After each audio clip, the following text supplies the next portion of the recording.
Bienvenidos a este nuevo ciclo de charlas en español de la ABSO, la American Association of Variable Star Observers. Vamos a hacer algunos anuncios antes de comenzar. El primer anuncio que hay que hacer es que, los incentivamos a unirse a la asociación si todavía no son miembros. Si están en Latinoamérica, tienen la ventaja de que nuestros países incluyen en la categoría países en vías de desarrollo y solamente por $25 al año pueden ser miembros de la asociación. Así que, por favor, háganlo y pueden disfrutar de todos los beneficios que tiene ser miembro, como es publicar en el journal sin cargo, tener acceso al programa de mentores, tener acceso a los telescopios de la red de ABSONet, sin cargo también, y sobre todo, colaborar con que nuestra asociación continúe hacia adelante difundiendo la astronomía y siendo capaz de llevar adelante todo el trabajo que hacemos desde hace 110 años, 110 años que se cumplen justamente en el 2021. Así que háganse miembros y si quieren donar, tienen el código QR, lo pueden ver en pantalla, así que pueden hacer clic allí y donar un centavo ya es suficiente, cualquier centavo cuenta. Así que también pueden seguirnos, por favor háganlo en las redes sociales, en Twitter, en Facebook, en Instagram, y pueden suscribirse a nuestro canal de YouTube, en donde va a estar esta charla también subida en unos días. Si tienen alguna otra pregunta, también pueden comunicarse a nuestro email de abso@abso.org. Y ya que estamos hablando de nuestra asociación y de los 110 años, les quiero recordar que va a estar el meeting este año, conmemorando los 110 años, y va a ser un meeting mixto, un encuentro virtual en parte y también presencial. El año pasado fue solamente virtual, pero este año ya con las restricciones un poquito más relajadas, por lo menos en los Estados Unidos, ya va a haber posibilidad de ir al meeting en forma presencial. Por lo tanto, inscríbanse, ya pueden inscribirse en la dirección que ven en pantalla, y si tienen interés de dar alguna charla, pueden también enviar sus resúmenes, así que pueden llenar los formularios que hay en esa dirección, si quieren dar charla o incluso presentar algún póster. También va a haber un taller de espectroscopía que va a darse entre los días 3 y 4 de noviembre. El meeting va a ser entre el 5 y el 7, así que esperamos que se unan con nosotros para festejar estos 110 años de ciencia ciudadana de la asociación. Algunas cositas técnicas antes de comenzar. Si tienen algún problema técnico, fíjense en el menú inferior de Zoom. Pueden hacer preguntas, eso es muy importante, utilizando, si lo tienen en inglés es la Q&A, y si es en español, preguntas y respuestas. Utilicen esa ventana específicamente para hacer sus preguntas.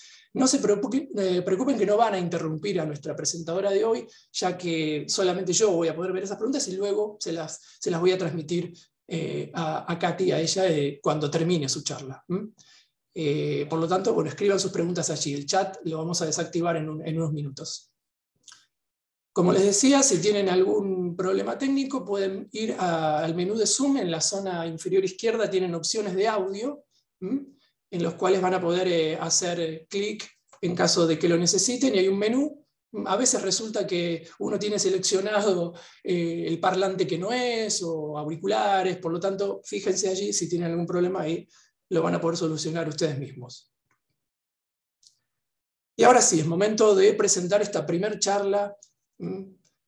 Vamos a dar comienzo a esta serie con una charla muy interesante sobre variables extragalácticas a cargo de la doctora Katy Vivas, las galaxias más pequeñas del universo y sus estrellas variables. Katy es una astrónoma venezolana, licenciada en física en la Universidad de los Andes, Mérida, Venezuela, y PhD en astronomía en la Universidad de Yale, de Estados Unidos. Actualmente trabaja en Chile, en el Observatorio Interamericano de Cerro Tololo. Sus áreas de investigación son las poblaciones estelares de la Vía Láctea y sus satélites, estrellas variables, incluyendo RR y las delta Scuti. Va a ser una charla muy interesante. Y antes de comenzar con la charla, es importante saber quiénes nos auspician. Así que queremos agradecer a nuestro patrocinador de oro, la DC3 Dreams. DC3 Dreams provee automatización de alta gama para observatorios y toma de imágenes remotas para múltiples usuarios basada en la web. los observatorios de APSONet usan ACP Expert para sus Bright Star Monitors y otros programas. El proyecto APSO Photometric All Sky Survey, APAS, ha utilizado el programador de inteligencia artificial ACP Expert para tomas completamente automáticas de más de 500.000 campos estelares de 1.000 grados cuadrados por noche. Esto ha dado como resultado fotometría de más de 128 millones de objetos en cerca del 99% del cielo. También agradecemos a nuestro patrocinador, la Voice Research Initiative and Education Foundation. Voice Astro provee educación online de astronomía para equipos de estudiantes y escuelas, para que aprendan cómo realizar observaciones, llevar a cabo experimentos y publicar sus resultados en revistas científicas como el Journal de la APSO. Así que por favor visiten su página para interiorizarse acerca de su trabajo. Y ahora sí, es momento de comenzar con nuestra charla. Le damos la bienvenida a Katy Vivas y bueno, todo tuyo, Katy, muchísimas gracias por estar. Hola, hola. Déjame compartir pantalla y poner mi presentación. Perfecto. Okay, ahí creo que estamos. Sí, sí. Hola a todos. Encantada de estar compartiendo con ustedes la primera charla en español de la APSO. Muchas gracias por invitarme. La verdad es que es un gusto hablar en español. Como profesional uno a veces tiene también muy pocas oportunidades de hablar en su propio idioma de temas profesionales, así que nada, agradezco mucho la invitación de la APSO para hablarles hoy un poco del trabajo de investigación que hago desde hace muchos años. Déjenme contarles primero desde dónde les estoy hablando. Les hablo desde La Serena, Chile. Yo soy astrónoma en el Observatorio Interamericano de Cerro Tololo, el que está acá en la foto. Es el primer observatorio profesional de gran escala que se instaló en Chile hace ya más de 50 años. Es bastante conocido. Aquí en el panel principal tienen el telescopio Víctor Blanco de 4 metros, que es el principal telescopio que tenemos en Cerro Tololo. Y bueno, hoy voy a comentarles un poco de trabajo que hacemos, que estoy haciendo investigación en gran parte con este telescopio, en galaxias enanas. Aquí en esta foto ven dos a simple vista. No son de las más enanas que hay, pero ya son galaxias satélites. Aquí está la gran nube de Magallanes y la pequeña nube de Magallanes. Se pueden ver a simple vista desde el hemisferio sur. Así que parte del público que está conectado hoy seguramente las conocen bien. Pero vamos a hablar de galaxias que son aún más pequeñitas que estas, pero son galaxias satélites de nuestra Vía Láctea, parecido a como son las nubes de Magallanes. Para ponernos en escala, el diámetro de la Vía Láctea son 100.000 años luz, 200.000 millones de estrellas, o 2 por 10 a la 11 estrellas. Esto lo digo porque cuando les presente las galaxias enanas, pues vean un poco las escalas. Ahora, si vemos un dibujo, una caricatura de cómo se ve el grupo local, el entorno más cercano de galaxias unidas gravitacionalmente, lo conocemos como el grupo local. Bueno, hay 3 galaxias espirales grandes, la Vía Láctea, nuestra galaxia, acá estamos nosotros, la galaxia Andrómeda y la galaxia del Triángulo. Pero si lo notan, alrededor de las galaxias grandes, sobre todo de Andrómeda y de la Vía Láctea, hay un enjambre de abejas a su alrededor, de galaxias pequeñitas que están a su alrededor. Finalmente, estas son las galaxias más numerosas que hay en el grupo local y seguramente en todo el universo, porque seguramente alrededor de todas las galaxias grandes que vemos en el universo, los millones de galaxias, por cada galaxia de esas hay un enjambre de galaxias más pequeñitas, que en muchos casos no las podemos ver en casos de galaxias distantes, porque bueno, estas son pequeñas, son enanas, pero tenemos que tomar ventaja del sitio donde estamos, y las galaxias, al menos las galaxias enanas de la Vía Láctea y las de Andrómeda, las podemos estudiar bastante bien. Acá les muestro 3 ejemplos, otra vez la Vía Láctea como referencia, 100.000 años luz de lado a lado, y acá tenemos 2 de sus satélites. Esta es la nube pequeña de Magallanes. Entre las galaxias satélites es una de las más grandes, es la segunda más grande después de la nube grande. que tiene un diámetro de aproximadamente 7.000 años luz. Así que ya ven que realmente la escala de tamaño es mucho más pequeña que lo que es la Vía Láctea. Pero hay galaxias aún más pequeñitas. Si nos vamos, por ejemplo, a la galaxia satélite de Eridano 2, es una galaxia que fue descubierta, digamos, recientemente, hace apenas unos pocos años. Esa tiene apenas unos 2.500 años luz de diámetro. Estas son lo que conocemos como galaxias ultra débiles. Son galaxias enanas ultra débiles, o UFD por sus siglas en inglés, Ultra Faint Dwarf. Enanas ultra débiles. No solo son pequeñitas, también son muy, muy poco luminosas. Y como dije, finalmente esas galaxias pequeñitas y muy poco luminosas, las UFD, son las galaxias más comunes que tenemos en el universo. Acá tenemos un collage de todos los tipos de galaxias enanas. Otra vez les pongo como referencia a la Vía Láctea y les pongo como referencia la masa de la Vía Láctea, que tiene una masa de 10 a la 12 masas del Sol. Y aquí tenemos una variedad, no son todas, pero por tamaño vamos desde las cosas más grandes hasta las cosas más pequeñas. Entonces, estas que están acá, un segundo, las conocemos como las enanas brillantes. Y aquí tenemos la nube de Magallanes, por ejemplo. Y fíjense, cuando hablamos de las nubes de Magallanes, estamos hablando de 10 a la 9 masas solares. Son 3 órdenes de magnitud más pequeña en masa que la Vía Láctea. ¿Ok?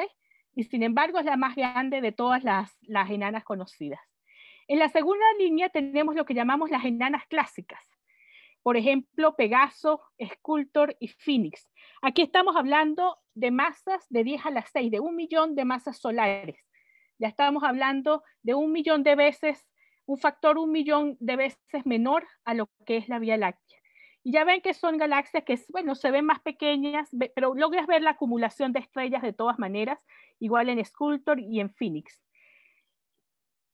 Finalmente, en la última línea, estas son, a la final son galaxias, pues eso, digamos, para mí son súper interesantes, son lo que llamamos las enanas ultra débiles, o como les dije en inglés, UFD. Por ejemplo, Draco, Eridano 2 y Pictoris 1. Son chiquititas, fíjense aquí la más pequeña, Pictoris 1, estamos hablando de 10 a la 3 masas solares, 1000 masas solares. Es una escala en masa muy, muy diferente a lo que es nuestra galaxia, la Vía Láctea. Entonces, realmente estas son galaxias de muy poca masa, son galaxias con muy pocas estrellas, pero tienen materia oscura, por eso son galaxias. Sabemos que tienen materia oscura, están llenas de materia oscura. Son un reto estudiarlas y eso justamente es en parte lo que les voy a comentar hoy, por qué es difícil estudiar estas galaxias, aunque creo que ya se imaginan, porque el solo nombre lo dice, ultra débiles. No suena algo fácil de estudiar cuando pones las palabras ultra débiles como carnet de presentación. Pero espero que los convenza al final de esta charla de que las estrellas variables son realmente una herramienta muy, muy útil para estudiar las propiedades de galaxias enanas. Y justamente en eso voy a basar un poquito la charla que está acá. Acá otra vez, para que tengan también en ideas de escala, la pequeña línea horizontal en todos los paneles marca una escala de 200 parsec. Entonces así pueden ver también la diferencia de tamaño entre algo como las nubes de Magallanes y entre algo como Pictoris 1. Porque lo que son 200 parsec así de pequeño acá, aquí básicamente ocupa toda la galaxia. Ok, voy a seguir adelante. Y esto parece, ahí voy. Ajá, déjenme mostrarles un poquito más grande algunas de las galaxias, porque igual son entretenidas, o algunas son entretenidas. Esta es la galaxia de Barnard. No es una de las satélites de la Vía Láctea, es una galaxia enana del grupo local, pero no satélite de la Vía Láctea. Está más bien, digamos que aislada. Es una de las pocas galaxias aisladas que están en el grupo local. Esta galaxia enana no es lo común, pero esta galaxia, acá lo pueden, digamos, en la misma foto se ve, tiene nubes de gas, y la pueden ver por estas zonas rosadas que se ven acá. Significa que tiene estrellas jóvenes, tiene formación estelar, y bueno, también tiene estrellas viejas, eso seguro. La mayoría de las estrellas enanas, sobre todo las ultra débiles, en realidad son galaxias que tienen exclusivamente estrellas viejas. La población estelar de estas galaxias son, digamos, parecidas a las de cúmulos globulares. Básicamente es una población de una única edad, y esa edad es una edad bastante vieja. Y así son la mayoría de las galaxias ultravioletas. Hay unas pequeñas excepciones que tienen brotes de formación estelar más recientes, por ejemplo la Barnard, pero la mayoría son exclusivamente tienen población estelar bastante vieja. Ahora, ¿por qué es importante? ¿Por qué nos preocupamos por estas cosas pequeñitas que son ultradébiles y qué nos importa? ¿Para qué nos sirven estas galaxias? Bueno, en el paradigma de formación de galaxias que tenemos hoy en día, las galaxias grandes se forman de comerse, de canibalizarse, de destruir galaxias más pequeñitas. Y aquí en el panel izquierdo deben estar viendo una pequeña película. Aquí se está representando la Vía Láctea en el centro, mucha masa vieja, las 12 masas solares, y una galaxia satélite que tenía la masa de las que vieron en la página anterior, que empieza su órbita alrededor de la Vía Láctea. Por gravedad, la Vía Láctea empieza a arrancarle estrellas, a sacarle estrellas a esta galaxia satélite, y esas estrellas quedan distribuidas en una especie de cinta, de corriente estelar, que puede cubrir una gran parte del cielo, es lo que lo llamamos corrientes estelares.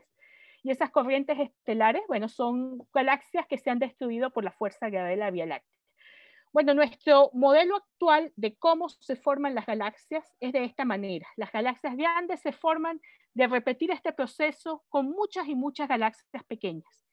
Así que las galaxias enanas son los bloques fundamentales que forman las galaxias grandes. En el panel de la derecha tenemos una simulación numérica de formación de una galaxia y podemos ver en el centro se pretende que esto sería una galaxia como la Vía Láctea en el centro, y en la parte de afuera deberían encontrarse muchos corrientes estelares, en inglés lo llamamos stellar streams, corrientes estelares, galaxias que se han destruido, pero también todavía galaxias que no se destruyeron, grupitos compactos que son galaxias que por una u otra razón todavía no se han destruido o tal vez no se van a destruir, son de alguna manera sobrevivientes de todo este proceso de formación. Y hay predicciones muy específicas en el número de galaxias satélites que una galaxia como la Vía Láctea debería tener. Y esas predicciones dependen fuertemente del tipo de materia oscura que se asume en los modelos. Así que, digamos, una manera de estudiar materia oscura, de saber las propiedades de materia oscura, es justamente tratar de ver si los números cuadran, si lo que observamos alrededor de la Vía Láctea cuadra con lo que predicen los modelos.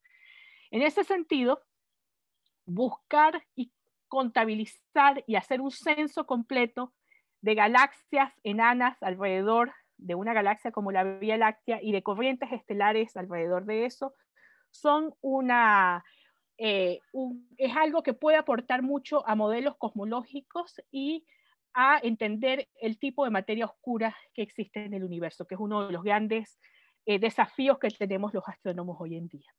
Así que he ahí la importancia de estos sistemas pequeños. Sabemos los stellar streams, las corrientes estelares existen. El caso de Sagitario es muy, muy conocido. Sagitario es una galaxia que fue descubierta en 1994 y a comienzos de los años 2000 se descubrieron unas colas enormes, las llamamos colas de marea, que salen de Sagitario, una hacia adelante, una hacia atrás, básicamente cubren todo el cielo, y es la prueba de que Sagitario se está destruyendo. Está justamente en proceso de destrucción. Sagitario fue el primer caso que conocimos, digamos, como la evidencia así fuerte de que esto pasa, pero hoy en día conocemos muchos casos similares y muchas corrientes estelares parecidas en el halo de la Vía Láctea.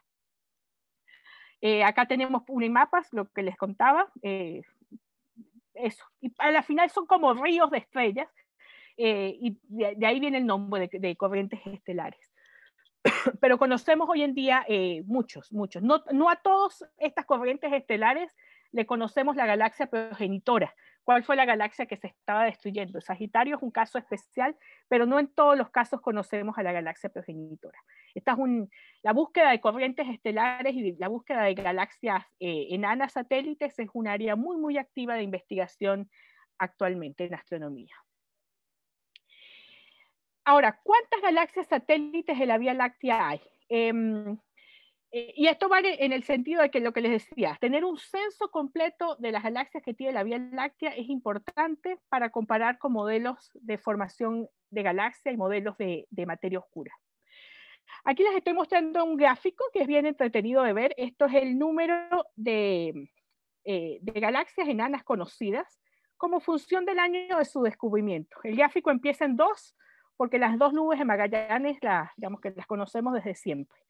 Entonces, bueno, por mucho tiempo estas galaxias, estas son lo que llamamos las enanas clásicas, estas se descubrieron en placas fotográficas, y así fue hasta los años 2000. Cuando yo empecé a estudiar astronomía, conocía 11 galaxias satélites alrededor de la Vía Láctea, eso es lo que estudiábamos en nuestras clases en astronomía, las conocíamos las 11 por su nombre, y digamos, era eso, y por mucho tiempo esas eran los 11 satélites de la Vía Láctea y nada más.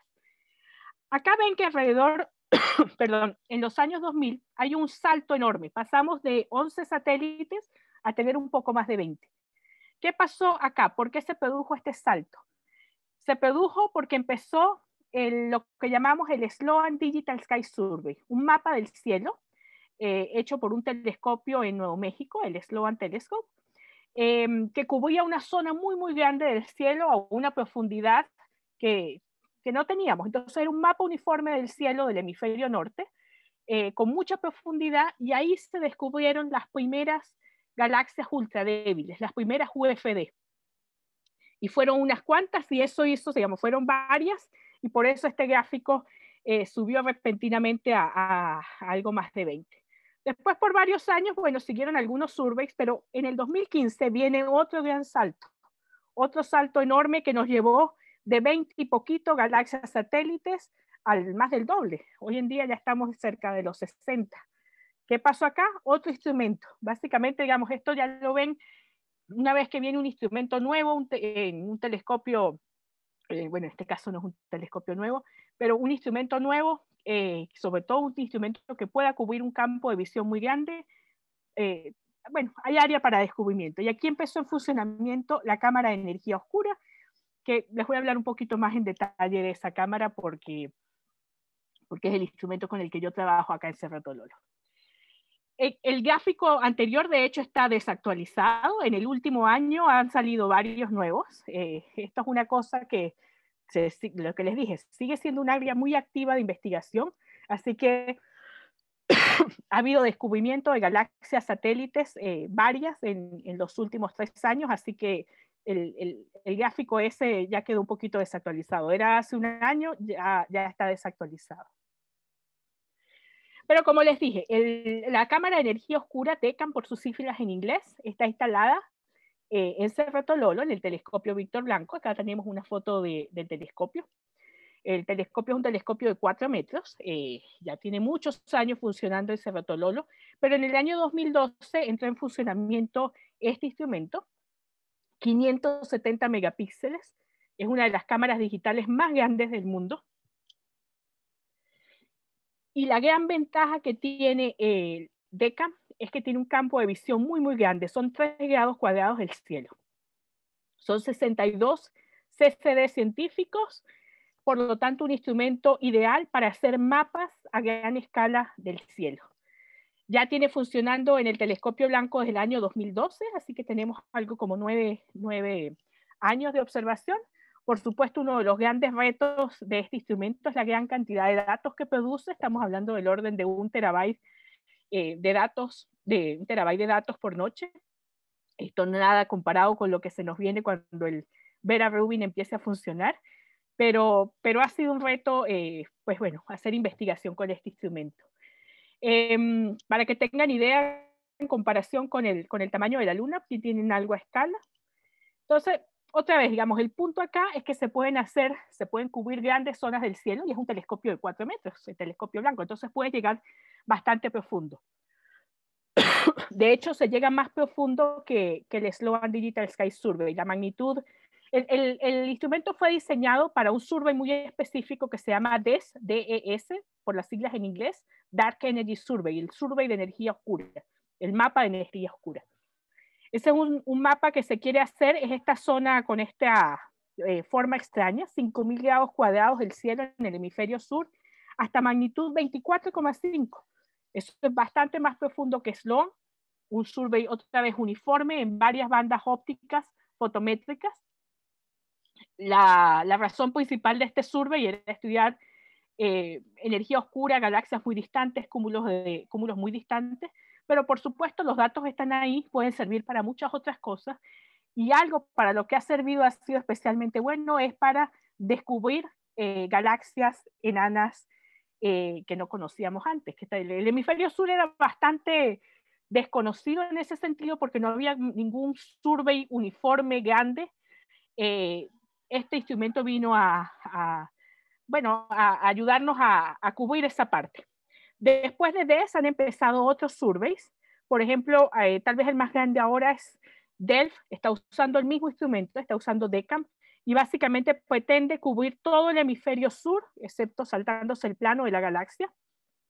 Pero son 10.000 grados cuadrados del cielo, es un survey que se está haciendo actualmente, no está concluido todavía.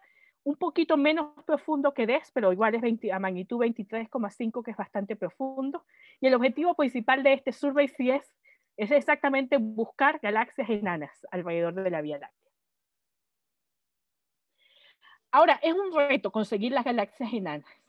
¿Cómo se ve una galaxia enana cuando la tomas a un telescopio?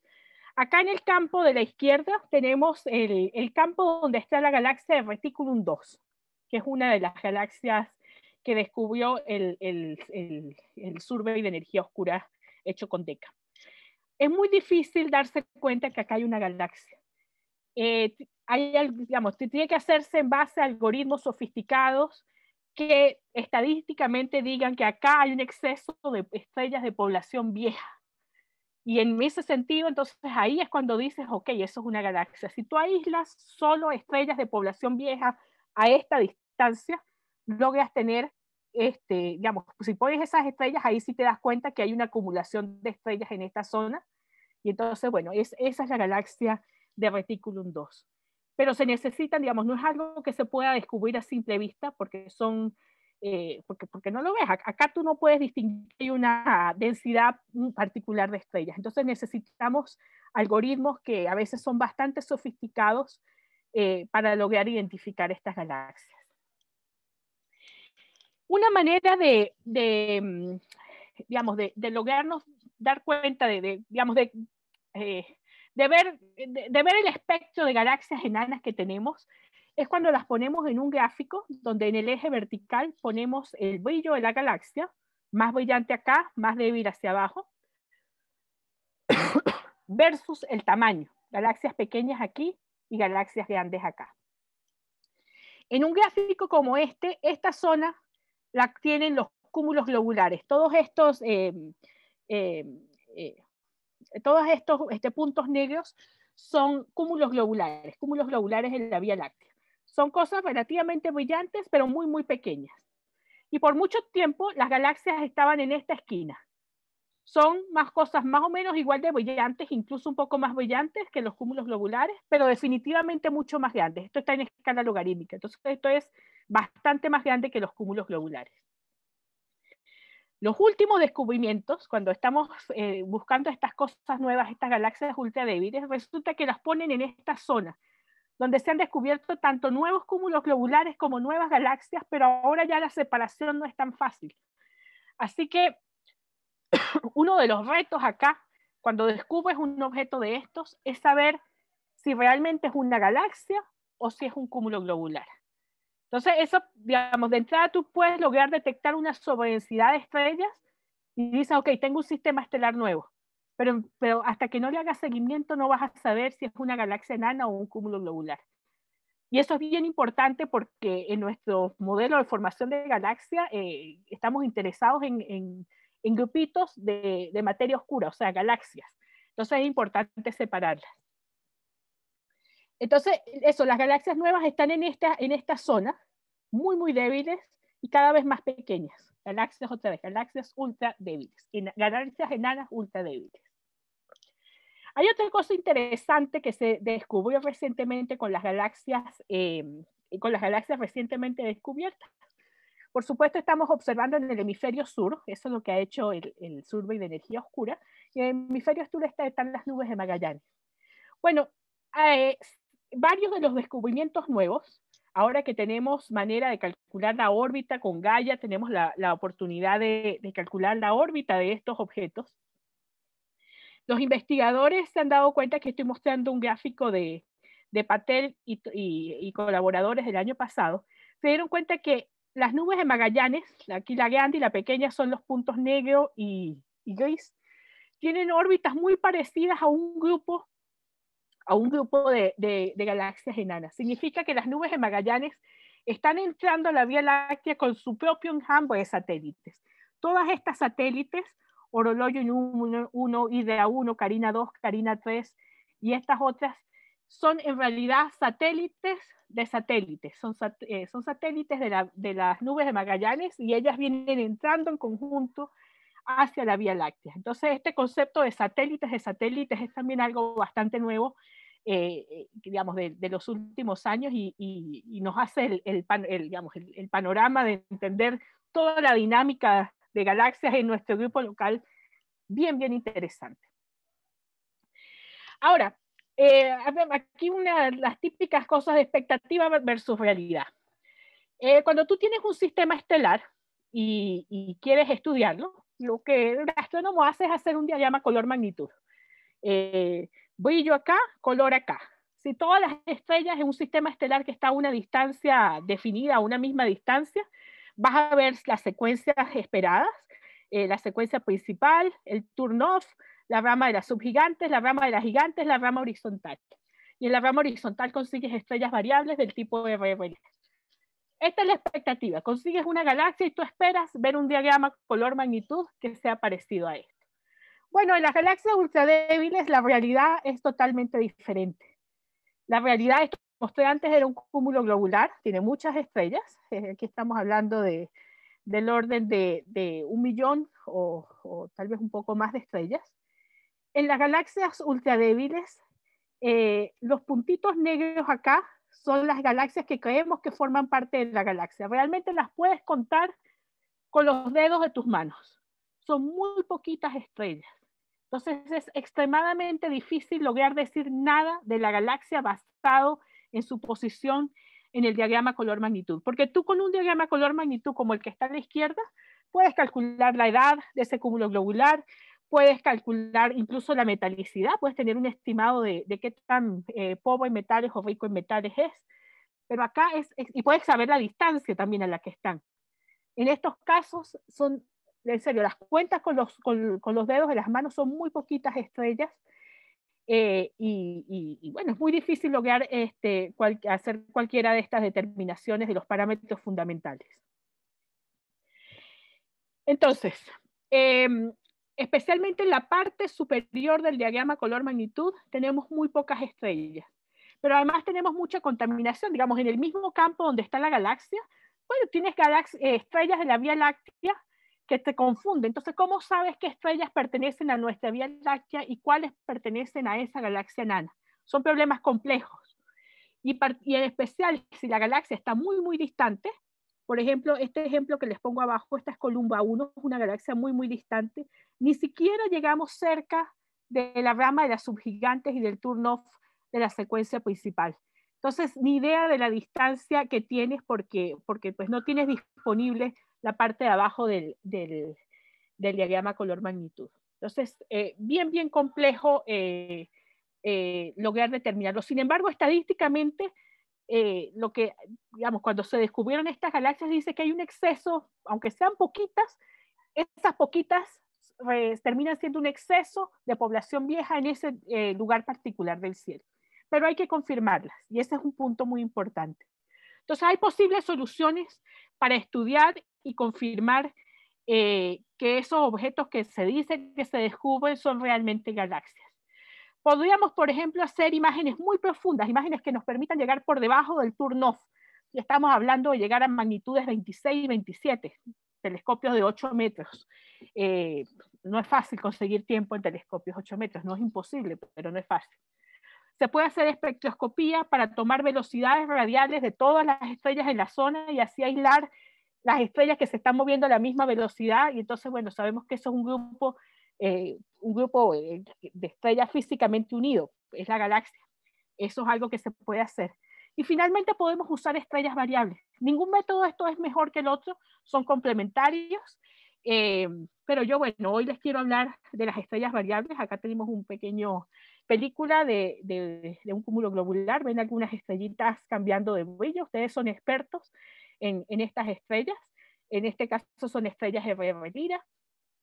Y yo justamente trato de estudiar estos nuevos descubrimientos de estrellas ultradébiles usando estrellas variables.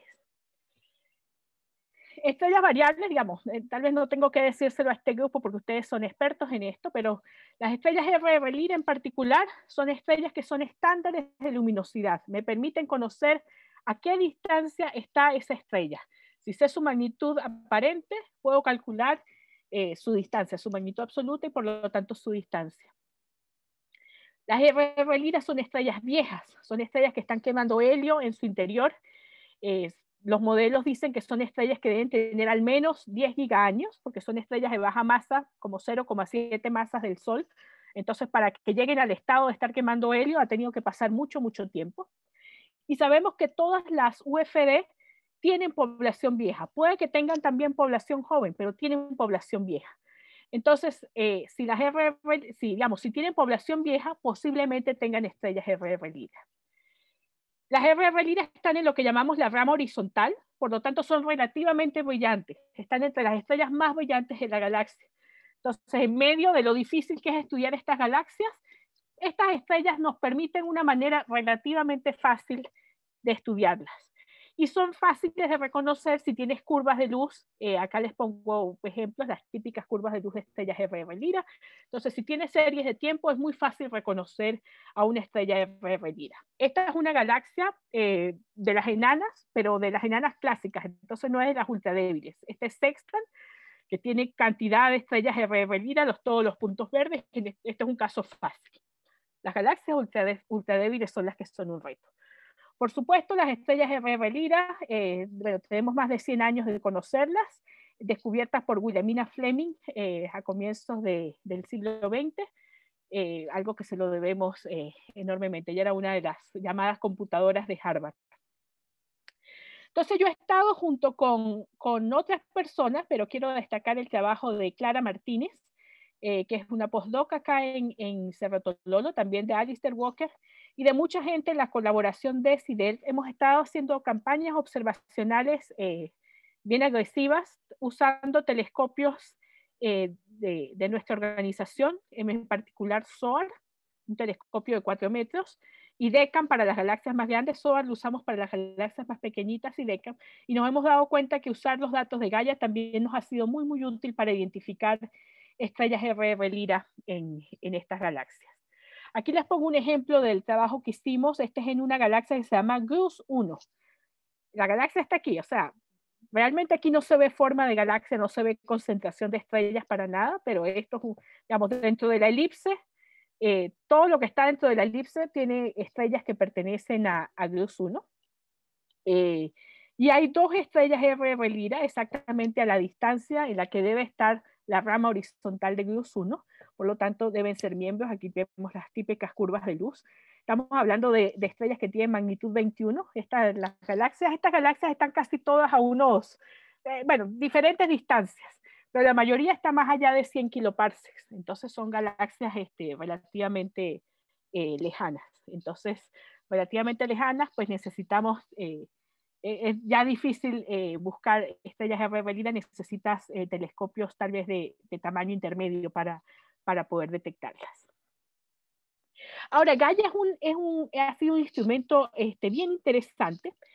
Gaia tiene muchas ventajas, pero una de las cosas que ha hecho Gaia es que hace poco menos de 2 años, liberó un catálogo de estrellas RR Lyra en el cielo.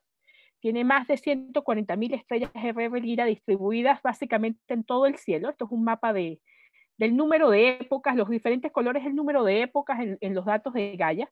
Entonces, digamos, aunque el catálogo ocupa todo el cielo, no todo el cielo está explorado de la misma manera porque no hay, digamos, esta zona tiene muchos más datos, perdón, esto es 14.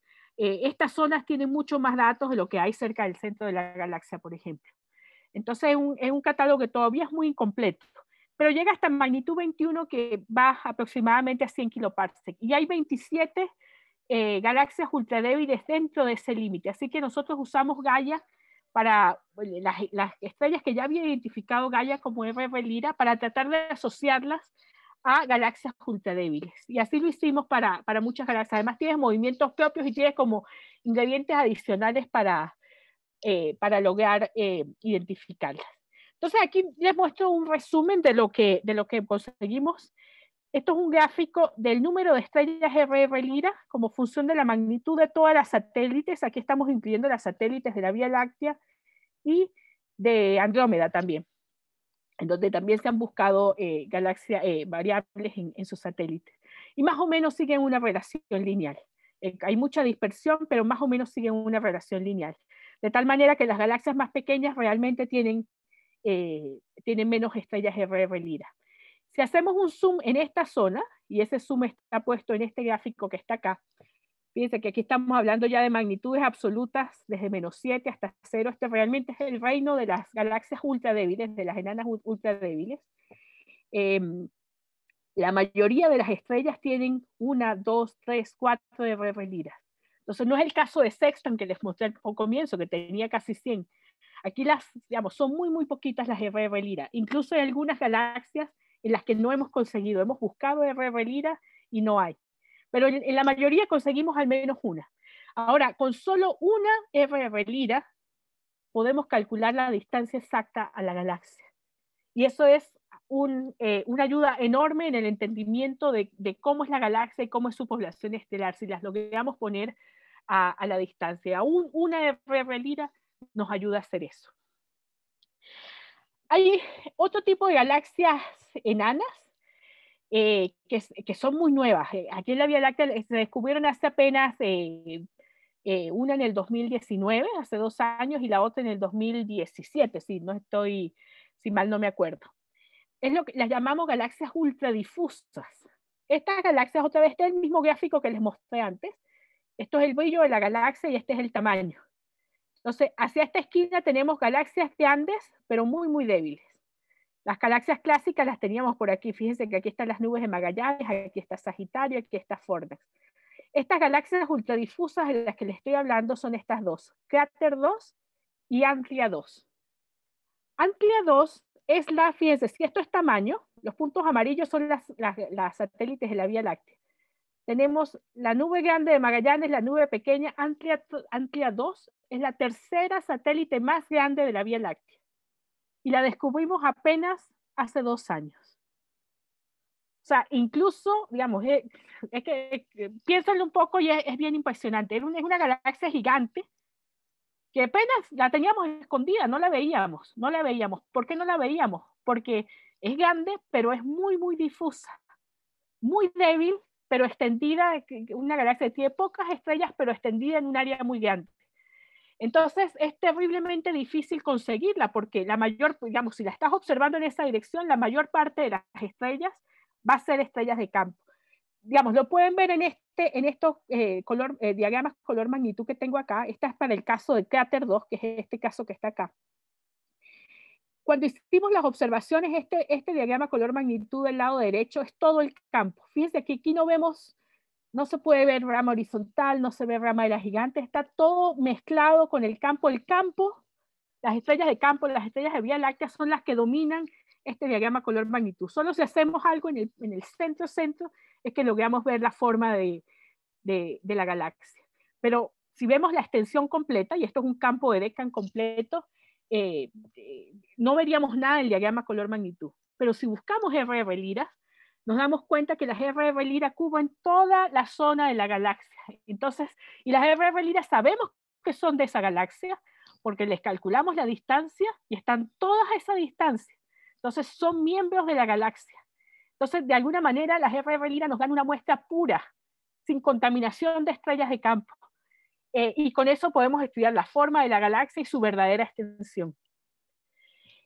Antlia 2, la otra galaxia, de hecho fue descubierta en el catálogo de Gaia de R.B. Lyra, porque se consiguieron 3 estrellas R.B. Lyra muy cerca en el cielo, a la misma distancia, y después se dieron cuenta que también una buena parte de las estrellas en ese sitio tenían movimientos propios comunes.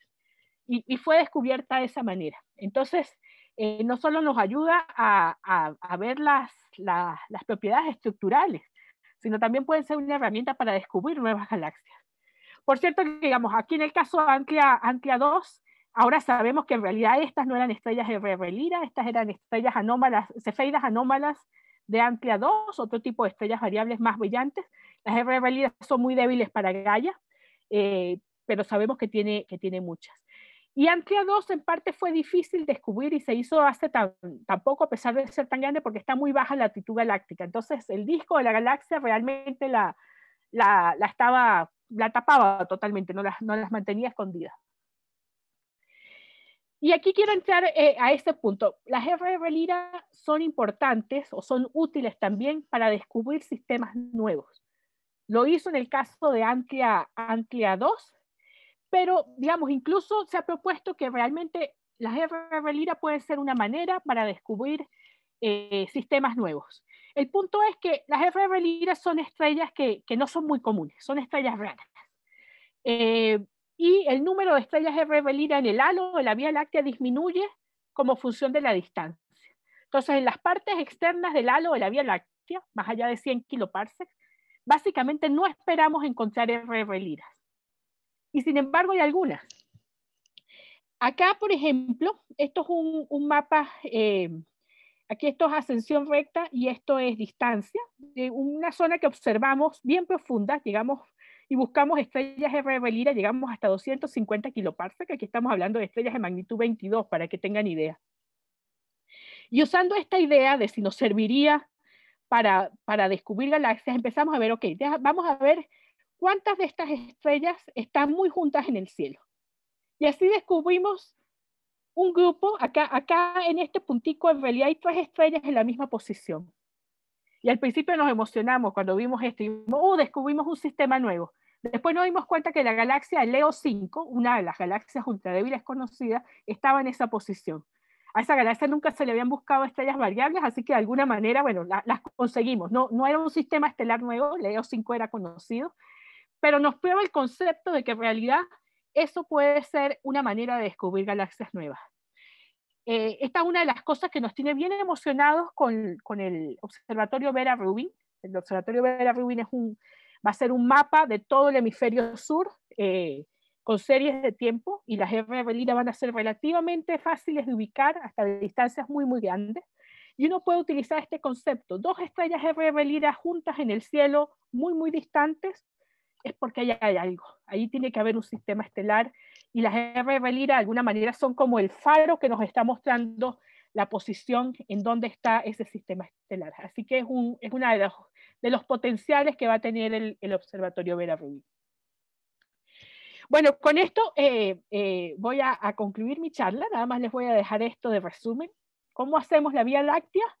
La hacemos con galaxias muy pequeñas que se unen, que se empiezan a unir, y nos dejan a la final una galaxia que en las partes exteriores va a estar llena de corrientes estelares y de galaxias satélites, luego de mucho tiempo, por supuesto, y dejando actuar la gravedad.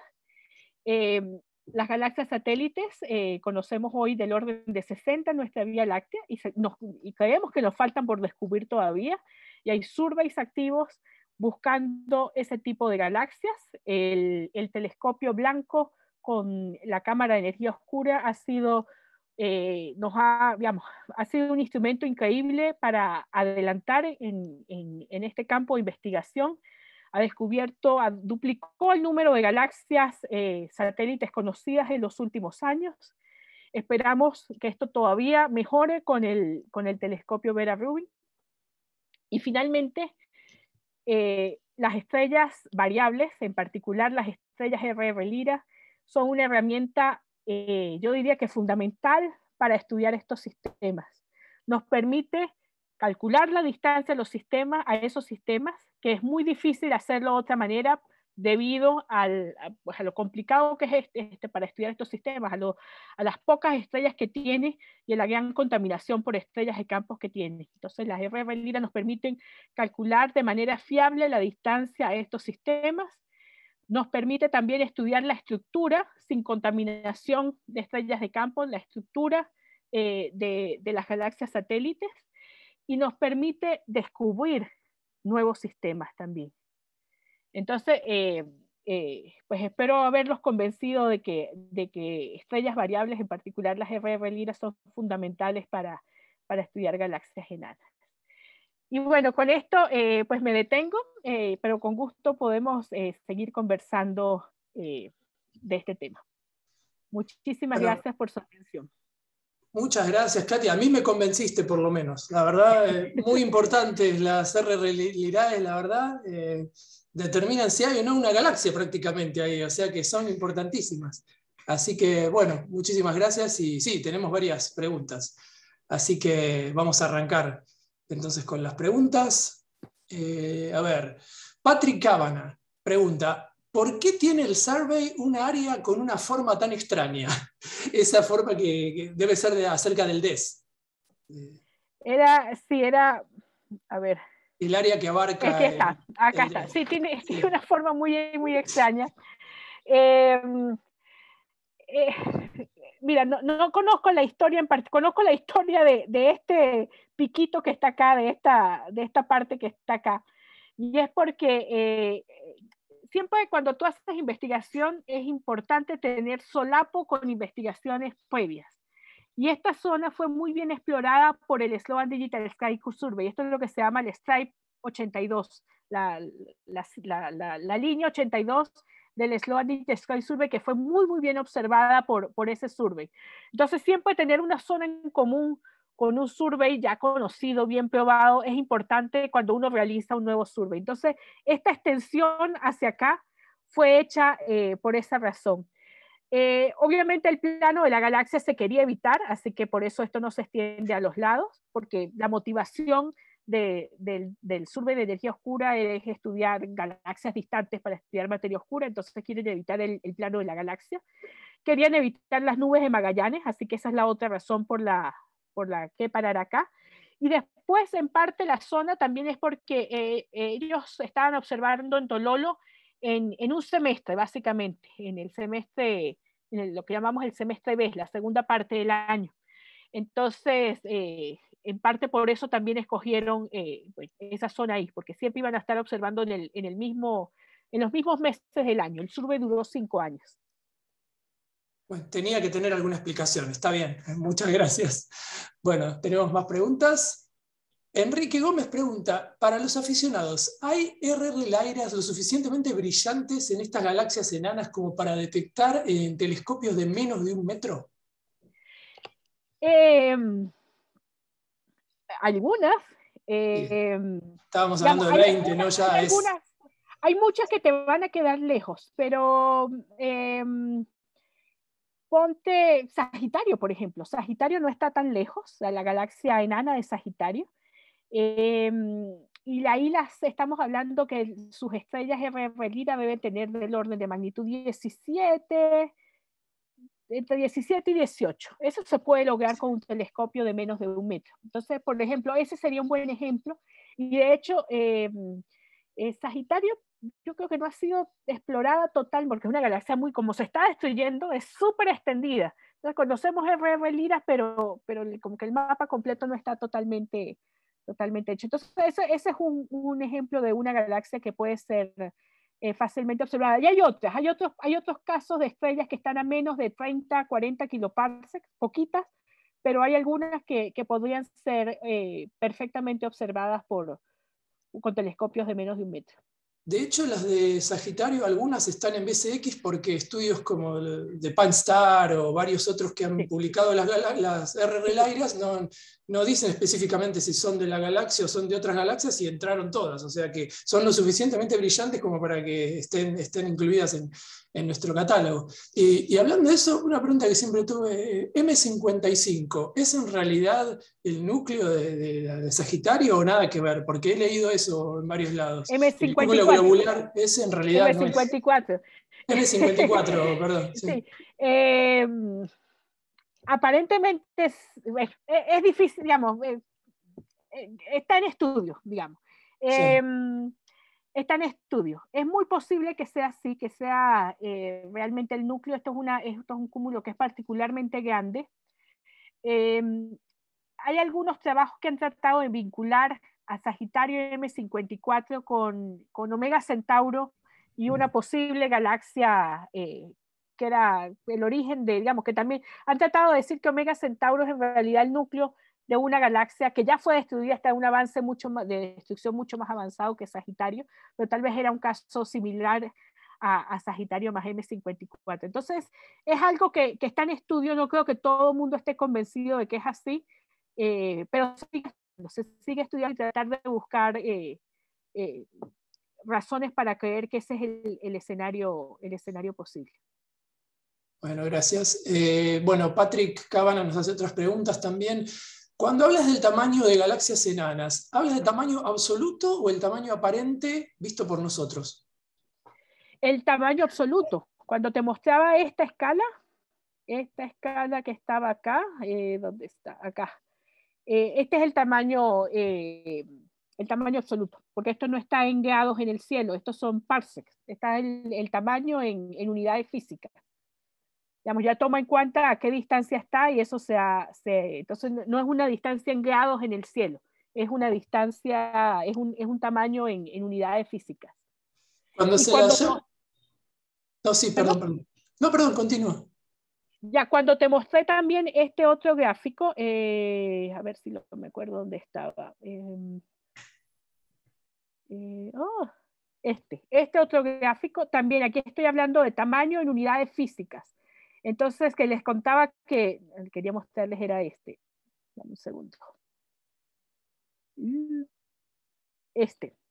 Cuando les mostraba este gráfico, esto es tamaño de la galaxia, perdón, esto es tamaño de la galaxia, esto está en unidades físicas, está en parsecs también.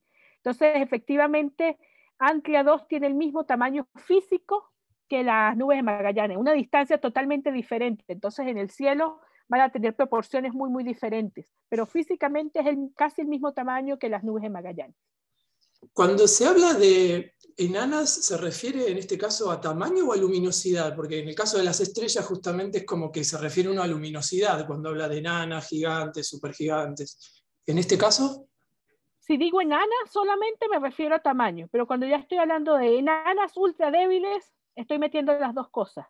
Entonces es luminosidad y es tamaño también. Son galaxias pequeñas, pero también son muy débiles. Perfecto. Patrick también nos pregunta, ¿las estrellas variables de las galaxias enanas candidatas para este estudio son de magnitud 20? Bueno, la gente está muy interesada en ver si las pueden ver o no.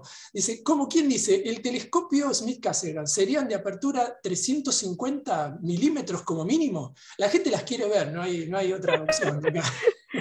Yo ahí no soy tan buena para calcular, pero para calcularte inmediatamente si las puedes ver o no. Pero a ver. Sí, y una cosa también es verlas. Esta galaxia está 100 kiloparsec, está un poquito por debajo de 20. Estamos casi hablando de 20,5, por ejemplo. Sí. Pero déjame ver si tenemos otros ejemplos y así ven las magnitudes típicas. Aquí teníamos Sextant también, magnitud 20, pero hay otras que son más brillantes. Acá tenemos, ya están lejos, esta incluso está más lejos, magnitud 22, que ya es mucho más difícil. Por algo no se habían descubierto la mayoría. Pero hay algunas, sí, no creo que haya puesto algunas de las brillantes. Mira, esta está un poquito por encima de 20. Aquí esta, por ejemplo, esta no me acuerdo, no le puse qué nombre era esta. Se me olvidó el nombre de cuál es esta, pero esta magnitud 19 poquito. Entonces, esta ya es más alcanzable con telescopios. Más o menos tenemos que tener esa idea, 19, 20, mucho más que eso, no. Aparte, 19, también... 20, más brillante que eso, tal vez Sagitario y alguna otra. Tucana 3 está relativamente cerca también. Entonces son dos o tres que son magnitudes 17, 18, pero la mayoría van a estar más del lado viejo, del lado de más de 20. También depende obviamente del medio que uno va a utilizar para observarlas. Si uno las va a observar visualmente, ahí es mucho más difícil, pero si uno toma imágenes, quizás con un telescopio no tan grande, pero más tiempo de exposición y todo, son cosas diferentes. Entonces depende de eso, depende de qué uno quiere hacer también. Sí, visualmente yo creo que sería es muy challenging, sería bien difícil hacerlo, pero con exposiciones, y aquí no te tienes que preocupar tanto de... hay unas estrellas variables, las delta Scuti, por ejemplo, varían muy rápido, varían en el orden de unas pocas horas. Entonces tú no puedes hacer los tiempos de exposición demasiado largos porque estarían cubriendo una buena parte de tu curva de luz. En el caso de las RR Lyra no es tan crítico porque los periodos son del orden de 12 horas, entonces puedes hacer exposiciones relativamente largas y aún así sigues cubriendo una parte muy pequeñita de la curva de luz. Entonces ahí no hay problema. Con las delta Scuti digamos, es más difícil hacerlo con telescopio pequeño, por ejemplo. Y no son tan densos estos campos como quizá algún globular donde uno observa RR Lyra, quizá acá son menos densas y se las puede observar porque destacan de las demás al ser un poco más brillantes. Pero, exacto, aquí no va, ese es uno de los problemas, que son tan poco densas, no vas a tener densidad grande de estrellas. Entonces, eso es una ventaja y una desventaja al mismo tiempo, porque es desventaja porque ahí te está diciendo que el sistema casi no tiene estrellas, pero puedes aislar y puedes hacer fotometría de manera más fácil, no tienes que preocuparte por hacer fotometría de campos densos, porque no te hace falta. Claro. Bueno, tenemos más preguntas. Moisés Humberto García Santibáñez nos pregunta, las RR Lyra están dispersas en la galaxia. ¿Cómo entonces determinan la forma de la galaxia? Esa es buena pregunta y esa es justamente, te voy a contar esto con un poquito de la historia de investigación como yo la hice. Yo empecé a hacer, cuando yo hice mi doctorado en astronomía, justamente quería estudiar la estructura del halo de la Vía Láctea. En ese entonces, y ahí vas a sacar la cuenta de que yo no soy tan joven como quisiera, en ese entonces no conocíamos bien cómo era el halo de la Vía Láctea y queríamos usar las RR Lyra como una manera de estudiar la estructura. ¿Por qué? Porque nos dan la distancia y si nos dan la distancia puedo hacer mapas tridimensionales del halo de la Vía Láctea. Y yo esperaba una distribución uniforme y justamente lo que quería medir era cuánto disminuían el número de estrellas RR Lyra porque iban disminuyendo como función de la distancia desde el centro de la galaxia. Esa era como la meta de mi tesis doctoral. Pero descubrimos que había grupos de estrellas, que las RR Lyra no estaban distribuidas de manera uniforme, sino que había grupos de RR Lyra aquí y allá, y algunas formaban como tiras largas en el cielo en forma de stream. Entonces, eso de hecho fue de las primeras evidencias que tenía de que el halo estaba lleno de subestructura y que esa subestructura nos estaba indicando que había galaxias destruidas. Entonces, digamos, la parte externa de la Vía Láctea se puede estudiar de esa manera, teniendo mapas 3D. Cuando se logran hacer mapas completos del cielo, los que logres hacer mapas tridimensionales porque tienes distancias, entonces puedes incluso estudiar si el halo es esférico o si más bien es achatado, que parece que lo es, eso es lo que se llega. Sin embargo, tampoco tenemos una respuesta definitiva al respecto, pero puedes saber la forma del halo de la Vía Láctea. Ahora, si me preguntas en este momento cuál es la forma, te voy a decir, mira, en realidad todavía está en debate, porque siguen saliendo artículos científicos donde esto sigue siendo debate. Algunos parece que es una forma triaxial, otros es más ovalado en cierto sentido, los otros en otro, pero entonces está todavía en discusión.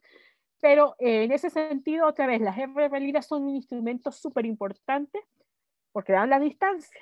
Entonces, tienes distancia, tienes mapas en 3 dimensiones del halo de la Vía Láctea. No se puede hacer eso con cualquier tipo de estrella. Perfecto. Y bueno, acá estamos hablando solamente de la forma de la Vía Láctea, ¿no? Porque me imagino que la forma de estas otras galaxias enanas es imposible. Sí. Porque, aquí te estaba hablando incluso no tanto de la forma de la Vía Láctea, sino de la forma del halo de la Vía Láctea. Sí, del halo, claro. Pero en las otras galaxias que son irregulares y tienen alguna irregularidad, en algunos casos solamente han descubierto una o ninguna. Entonces es imposible hablar de la forma de esas galaxias. Cuando tienes una, imposible. Pero hay otros casos donde, digamos, en las galaxias enanas, pero las que no son las ultra débiles, ponte el caso de Crater 2 que te lo mostré acá. ¿Ok? En el caso de Crater 2, todos los puntos rojos que ven acá son estrellas RR Lyra a la misma distancia. Los rojos y los azules. Los rojos son tipo AB y las azules son tipo C. Entonces, con la distribución de las RR Lyra, realmente puedo saber la extensión de Crater 2 y también puedo saber un poco de la estructura. Y en este caso, una estructura bastante regular. No pareciera haber grupos o distorsiones. En algún momento se pensó que esta galaxia se estaba rompiendo por las fuerzas gravitacionales de la Vía Láctea, pero nuestra conclusión después de ver la estructura dada por las RR Lyra es que no, que parece ser de una distribución uniforme de estrellas, no parece haber indicaciones de que haya algún evento de destrucción, al menos muy, muy fuerte, que esté pasando en esa galaxia. Entonces, esta sigue siendo una galaxia enana, Crater 2, pero ya estamos hablando que tiene 100 RR Lyra. Entonces, cuando ya tiene 100, ya puedes decir algo acerca de la forma. Pero de acuerdo contigo, esto no se puede hacer en las ultradébiles, donde estamos hablando que hay una o dos estrellas RR Lyra. Muy interesante. Bueno, tenemos una pregunta de Pujol Francesc, que nos pregunta si se estudian otras variables además de las RR Lyrae. Mira, cuando yo busco RR Lyra, siempre trato de buscar cefeidas anómalas también. Las cefeidas anómalas están por encima de las RR Lyra. Déjame indicarte acá. Esta es la galaxia de Sextans. Las cefeidas anómalas en este caso son estos puntitos color moradito que están acá. Son estrellas, pero son estrellas que son mucho más raras que las RR Lyra. Entonces, si ya teníamos pocas RR Lyra, las posibilidades de conseguir cefeidas anómalas van a ser menos. Pero son más brillantes, eso es una ventaja. Claro, en el caso También, de Antlia 2, te salvaron las cefeidas anómalas. Claro. Exacto, ahí salvaron, sí. Entonces, yo siempre trato igual de buscar en esta zona del diagrama color magnitud para ver si conseguimos cefeidas anómalas. Las cefeidas anómalas a veces son indicación de que hay una población estelar de edad intermedia. Porque estas son estrellas que son estrellas masivas evolucionadas. Entonces están evolucionando justo en esta zona del diagrama color magnitud. Sin embargo, se han conseguido cefeidas anómalas en objetos que son exclusivamente población vieja, incluyendo algunos cúmulos globulares. Ahí no hay población de edad intermedia. Entonces, si hay cefeidas anómalas ahí, sin población intermedia, tiene que haber otra manera de producir esas estrellas. Y aparentemente se pueden producir también por evolución de estrellas binarias. Sí.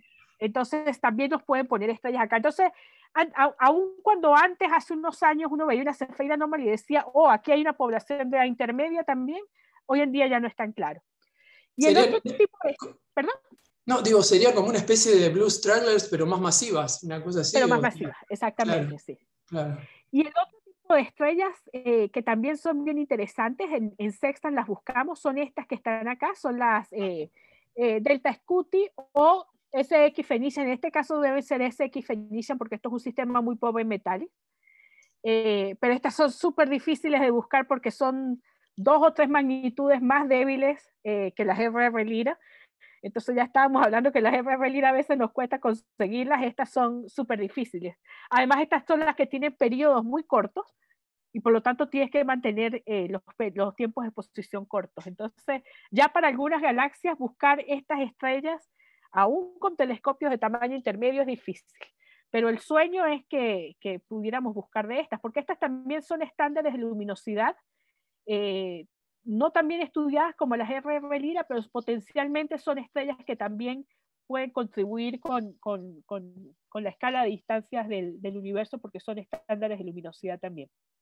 Ya en los gráficos se ve que, bueno, las RR Lyra, como están justo en la rama horizontal, ahí es como que están siempre parecidas en la misma magnitud absoluta, pareciera, son como más infalibles, parecen, pero aparte son más. Pero bueno, y son más, claro, a veces son muy débiles y bueno, hay que recurrir a otras cosas, pero sí, es complicado, pero bueno, muy interesante. Ahora, cefeidas no esperas en estas galaxias, porque las estrellas cefeidas, que serían maravillosas, las estrellas cefeidas, por ejemplo, si Sextant tuviera, estarían por acá, serían súper brillantes, claro. Pero las estrellas cefeidas realmente vienen de población joven, de población muy, muy joven. Entonces, en las galaxias las galaxias enanas y las ultradébiles son mayoritariamente población vieja. Entonces, no esperamos conseguir cefeidas ahí. Claro, y si hubiera habido, ya hubieran explotado como supernovas, si hubiera existido alguna de esas masivas, porque son estrellas masivas, claro. Son estrellas muy masivas, sí. Muy interesante. Tenemos un montón de preguntas, es un éxito esta charla. Bueno, Miguel Aznar dice, ¿cómo se distribuye la materia oscura en las corrientes de estrellas de las galaxias despedazadas? Oh, Oh, la pregunta es buenísima. Es un campo de investigación súper activo también hoy en día. No es mi área, así que no esperes que te voy a contestar muchísimo, pero justamente, digamos, lo que se está haciendo últimamente es que se han dado cuenta por simulaciones numéricas que si tú estudias la forma de las corrientes estelares y ves, por ejemplo, en una corriente estelar ves gaps, ves como huecos, zonas, digamos, viene la corriente estelar, de repente dejas de tener estrellas y aquí vuelves a tener. Entonces tienes como zonas dentro de la corriente estelar sin estrellas. Eso es evidencia de que hay grupos de materia oscura digamos, que en la galaxia progenitora, en la galaxia que se destruyó. Entonces se está, digamos, eso es una predicción de modelos teóricos y se está haciendo mucho esfuerzo en tratar en los streams que conocemos de las corrientes estelares que se han descubierto, tratar de ver si se ajustan a estos modelos. Digamos, otra vez, no conozco los detalles de esas investigaciones, pero es súper interesante, es una manera muy, muy novedosa de estudiar materia oscura también. bueno, tenemos también una pregunta de Aldo Javier Weaver que nos pregunta, ¿es esperable que haya más galaxias enanas en el plano galáctico? ¿Hay métodos para detectarlas? ¿Hay una estimación del número que puede ser real Mira, de galaxias? si todavía creemos que faltan galaxias por descubrir, otra vez, digamos, tal vez fue sorpresa para todos que la galaxia Antlia 2 se descubriera hace 2 años apenas. Antlia 2 está a baja latitud galáctica, pero no está en el plano, está a una latitud galáctica de 14, más 14. Entonces fíjate que tampoco es que está en el plano y no está detrás del bulbo, está como a longitud galáctica 270, entonces no está en la dirección del bulbo, y aún así recién la descubrimos. Entonces puede haber muchas galaxias como esta, como Antlia 2, difusas que están en estas zonas complicadas donde tenemos mucha contaminación. En este sentido, yo creo que hay como 2 métodos que nos pueden ayudar mucho a conseguir estas galaxias que no hemos detectado. Una es justo con estrellas variables. Si logramos tener un mapa de todas las estrellas variables, pero de manera uniforme en el cielo, y que sea bien profundo, realmente podemos conseguir grupos, digamos, podemos conseguir muchas de estas galaxias. Eso yo creo que, fíjate, digamos, el Antlia 2, yo estoy trabajando actualmente en Antlia 2, se los cuento acá a manera de chisme profesional, conseguimos 300 RR Liras en Antlia 2. Si hubiéramos tenido previamente un mapa de estrellas RR Lira, ya nos hubiéramos dado cuenta hace tiempo que por alguna razón en esa zona del cielo había 300 RR Lira, y eso era algo súper especial. Pero simplemente no tenemos ningún mapa que llegue a la profundidad, esta es de magnitud 21,5. Entonces no tenemos ningún mapa de estrellas RR Lira uniforme que llegue hasta esa, digamos, uniforme en todo el cielo que llegue a esa magnitud. Si se llega a hacer, se van a conseguir. El Vera Rubin es potencial para hacerlo. Y la otra manera es realmente Gaia, sobre todo con los próximos releases de datos que va a hacer, con las liberaciones de datos que va a hacer a futuro. Porque también tú puedes buscar galaxias como cosas que se están moviendo, que tienen movimientos propios comunes. Entonces, otra vez, si tienes de manera uniforme todo el cielo, puedes buscar de esa manera galaxias, incluso en zonas complicadas como el plano de la galaxia.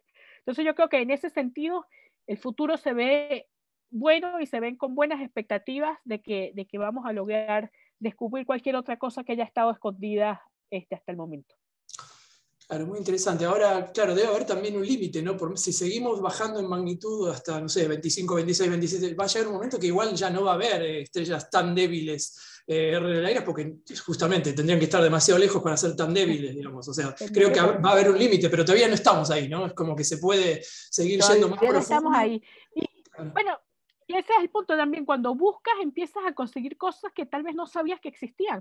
Cuando se empezaron a buscar estas galaxias, cuando se empezaron a hacer los descubrimientos de las ultradébiles, en este diagrama se pensaba que los cúmulos están aquí, las galaxias están acá. Esta zona no se pensaba que hubiera objetos, y ahora está llena de objetos. Entonces, ¿hay todavía más abajo, por ejemplo? ¿O hay en esta zona que pareciera estar vacía, pero es porque aquí, esta zona sería zona de cosas muy grandes y muy débiles? Entonces, cosas muy, muy difusas, aún más difusas que Cráter 2 y que Antlia 2. ¿Pero es porque no hay? ¿O es porque pues no tenemos los métodos para conseguirlas todavía? Entonces, este diagrama incluso puede evolucionar, no lo sabemos. Claro. Muy interesante. Bueno, tenemos una pregunta de Manuel Pichardo Marcano. Dice, ¿cuántas observaciones se necesitan para identificar a esas RR-Lyrae? Ese sondeo del telescopio blanco u otros, ¿cuántas épocas tienen o tienen planeadas, al menos? A ver, esa es una muy buena pregunta. Yo llevo muchos años haciendo RR-Lyra. A mí me gusta tener al menos 20 épocas para lograr calcular periodos. Obviamente, mientras más tengas, pues los periodos van a ser más confiables. Pero así como que para mí el mínimo necesario son 20 épocas. Si sabes, igual sabes cómo observarlas, ¿no? 20 épocas bien distribuidas en un par de noches y con cierto tiempo de distanciamiento entre las observaciones.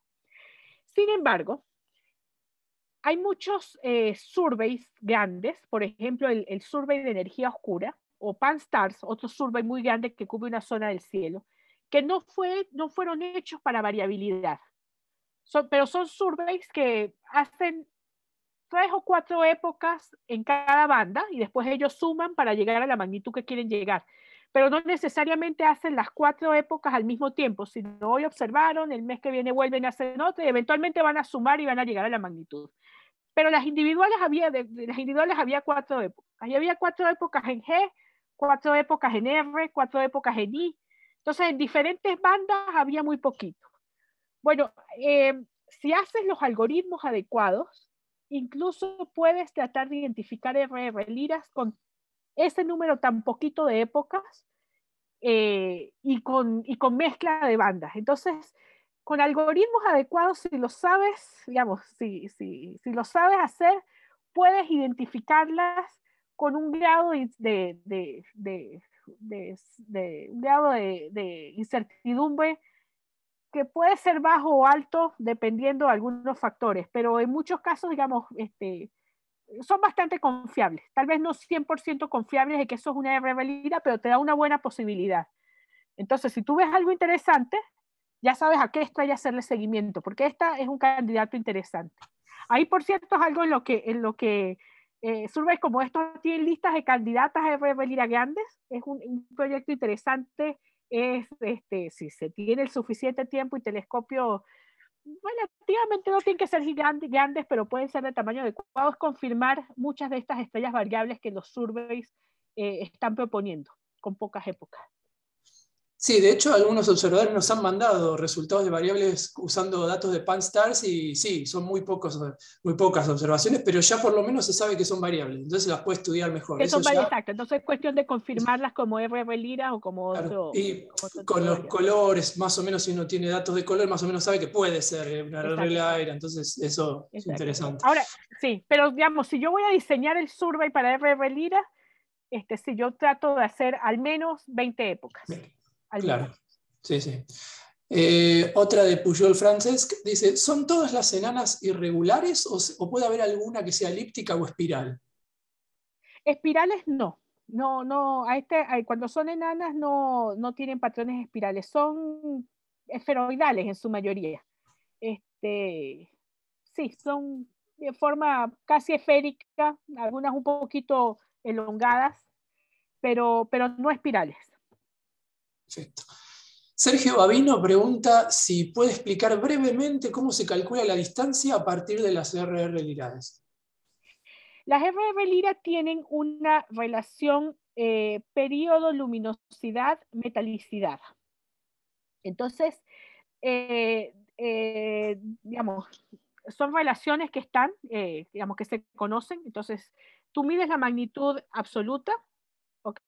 Perdón, tú mides la magnitud aparente de la estrella, tienes su periodo y tienes que, si no sabes la metalicidad, al menos asumes algo que creas que es razonable para esas estrellas. Entonces, digamos, si estás usando una de estas estrellas, de estas galaxias ultradébiles, sabes que estos objetos son muy pobres en metales, o los que se han estudiado son todos muy pobres en metales, entonces asumes una metalicidad bien pobre en metales. Y con eso lo pones en una ecuación, es muy simple, y listo, tienes la magnitud absoluta y con la magnitud absoluta tienes la distancia. Entonces es relativamente sencillo.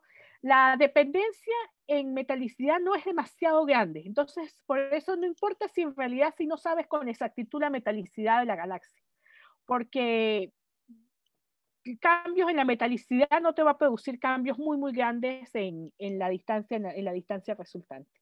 Y más teniendo en cuenta que estas que están estudiando ustedes suelen ser casi todas de pobres en metales, entonces Exacto. Y sería lo mismo menos. incluso con el periodo. Con el periodo, la dependencia con el periodo tampoco hay una dependencia, pero tampoco es muy grande. Y eso lo puedes ver tú cuando ves aquí por ejemplo, la rama horizontal, las ves que todas tienen la misma magnitud. Entonces, Claro. la dependencia con el periodo es muy pequeña. Pero bueno, si lo quieres hacer lo más preciso posible, pues tomas en cuenta el periodo y asumes una metalicidad razonable para ese objeto. Claro, en ese sentido estas son más útiles o más fáciles que las cefeidas que están ubicadas de una En ese forma sentido son así, exactamente. depende del periodo, la luminosidad mucho más notorio eso. Sí. Absolutamente, sí. Sí. En ese sentido son más fáciles que las cefeidas. Bueno, ya tenemos las últimas. Antonio Celia nos dice, bueno, agradece por la charla y pregunta de qué manera podemos ayudar los observadores de variables a los astrónomos profesionales en el campo de estudio de estas galaxias, aunque sea. Que bueno, está complicado, pero bueno, a ver qué le podemos No, decir. pero mira, hay cosas, y creo que tal vez lo estábamos conversando hace un rato, es en el seguimiento de estrellas que son candidatas a RR Lira. Y como te digo, tanto Pan-STARRS como el Survey de Energía Oscura han producido listas de candidatas a RR Lira muy grandes. Muchas de estas candidatas son débiles, pero otras no tanto, otras tienen magnitudes de menos de 19. Entonces, confirmar cualquier estrella de esos surveys es importante, porque entonces ya pasamos de candidatas a tener la confianza de que son RR Liras verdaderas y tenerle caracterizado el periodo de esas estrellas, que es lo que nos permite tener distancias precisas. Entonces yo creo que eso podría ser un aporte bien interesante de esta comunidad. Bueno, Patrick Cabana, por último, nos dice, ¿a qué distancia en años luz se encuentra la galaxia enana más cercana? Esa sería Sagitario, y en años luz 24 kiloparsecs. ¿Quién calcula rápido 24 kiloparsecs en años luz? Queda de tarea hacerlo mental. Yo no soy malísima para cálculo mental. Bueno, lo dejamos en kiloparsecs. Es la más cercana. Listo.